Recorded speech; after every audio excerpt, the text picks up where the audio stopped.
अब आप चुने हुए सरपंच हैं।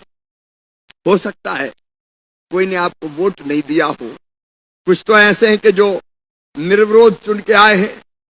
मैं ऐसी निर्विरोध पंचायतों को, जिनको मैंने समरस पंचायत कहा था, बहुत बहुत बधाई देता हूं।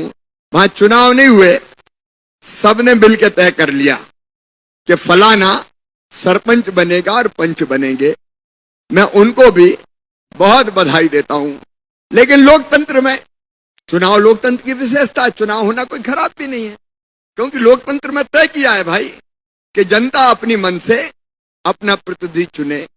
और इसलिए कई बार जरूरी है कि एक के बजाय 6 खड़े हो गए, 7 खड़े हो गए, 3 खड़े हो गए, 4 खड़े हो गए, तो चुनाव तो होते हैं।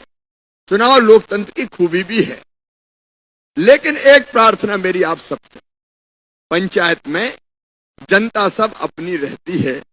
अब जिनने चुना, कुछ ने वोट दिया होगा, कुछ ने वोट नहीं दिया होगा, यह स्वाभाविक है।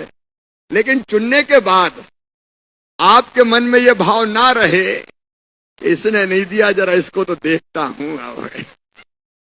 कई बार थोड़ा हो जाता है कि वोट दिया ही नहीं। देखो, अब अपने लिए बड़ी दृष्टि रखें, सबका भला करके। जिनने इस बार नहीं दिया, उनका भी दिल जीत लो यार, सेवा करके। अधिकार तो सबके हैं, सेवा हमको सबको करनी है। इसलिए मन में कटुता का भाव हमारे ना रहे, तो मुझे ऐसा लगता हम और भी अच्छी और बेहतर सेवा कर पाएंगे। यह भारतीय जनता पार्टी की सरकार, अपने प्रधानमंत्री नरेंद्र मोदी जी है, उनने भी कहा सबका साथ, सबका विकास, सबका विश्वास और सबका प्रयास। तो हमारी कोशिश हो कि विकास के काम में हम सबको साथ लेकर चलने की कोशिश करें। मैंने पहले ही कहा कि मैं और आप एक बराबर हैं। आप ग्राम पंचायत के सरपंच हैं, मैं बड़ी पंचायत का सरपंच हूं। भाई, लोकतंत्र में जो बड़ी पंचायत का होता है वो बड़ी संभालता है, जो छोटी पंचायत का होता है वो छोटी पंचायत संभालता है। तो है अपन दोनों बराबर। और इसलिए सबसे पहली चीज, मंच पर बैठे हुए हमारे अधिकारी साथीगण भी और बाकी सब, मैं सबसे ये कहना चाहता हूं कि लोकतंत्र में, लोकतंत्र जनता का, जनता के लिए और जनता के द्वारा राज। इस राज में सबसे बड़ी अगर कोई है तो जनता है, और जनता के बाद अगर किसी का नंबर आता है तो वो जनता का चुना हुआ प्रतिनिधि है, चाहे वो पंच हो, चाहे वो सरपंच हो, चाहे वो और किसी पद पर चुना गया हो।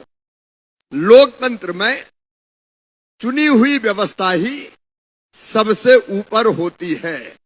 और इसलिए एसीएस सहित बाकी अधिकारीगण, उन सबको मैं स्पष्ट कर देना चाहता हूं कि अगर काम होगा तो जनता के चुने हुए प्रतिनिधियों की मर्जी के अनुसार होगा।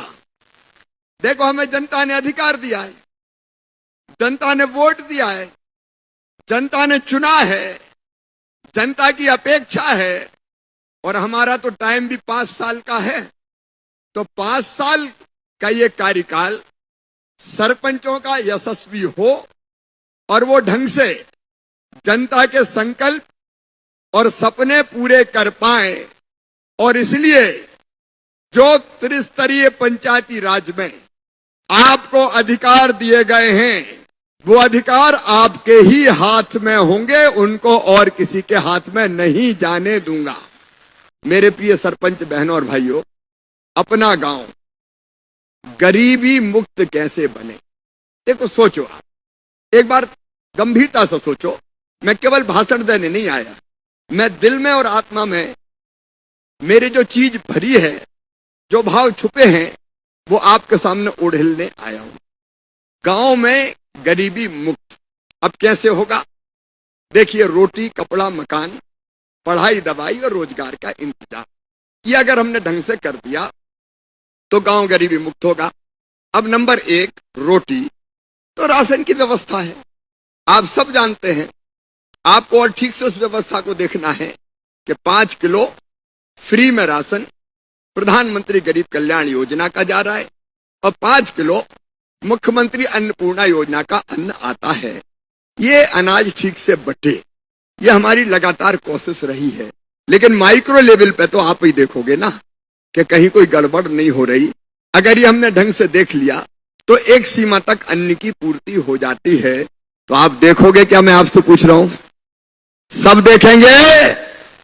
और मैंने तय किया है कि भाई देखो, वैसे अन्न हमारे यहां बढ़ता है, अनाज हमारे यहां बढ़ता है, लेकिन हमने तय किया है कि अगर अनाज के मामले में कोई ने जरा भी गड़बड़ की तो सीधे हथकड़ी लगेगी और जेल जाएगा, छोड़ेंगे नहीं किसी भी कीमत पर।